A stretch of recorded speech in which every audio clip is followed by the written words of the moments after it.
was about 2 miles long and looked like a bad place to spend the night.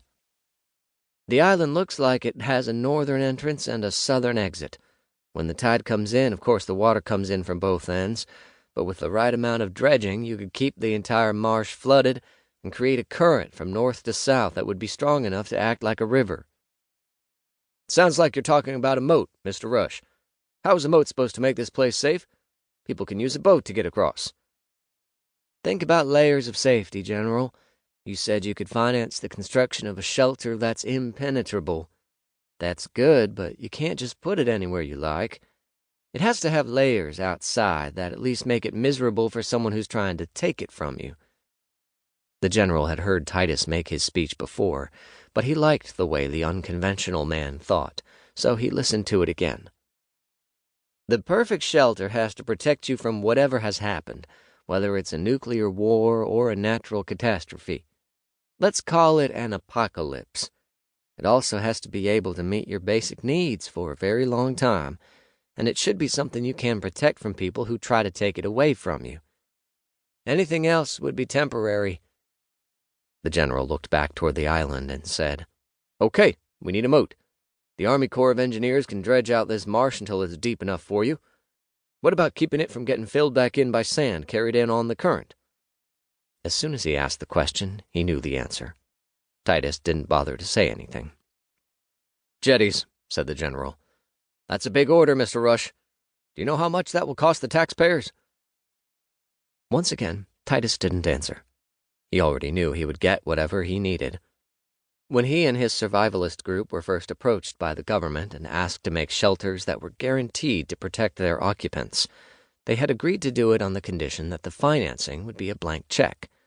Otherwise, they would give no guarantees.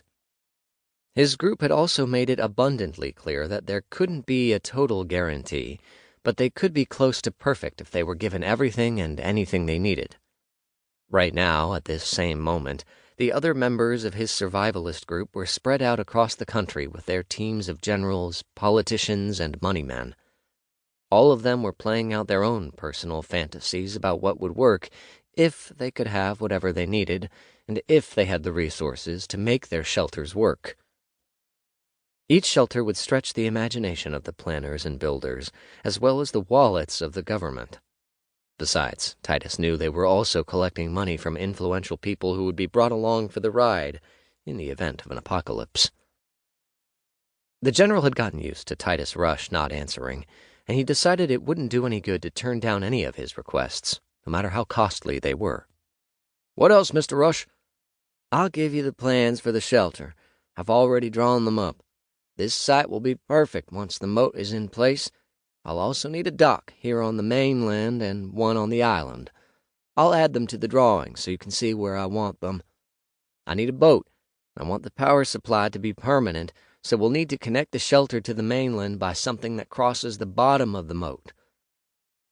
The general started to ask Titus how he could already have the plans drawn when he had just seen this place for the first time, but he decided it was another rhetorical question not likely to be answered by Titus.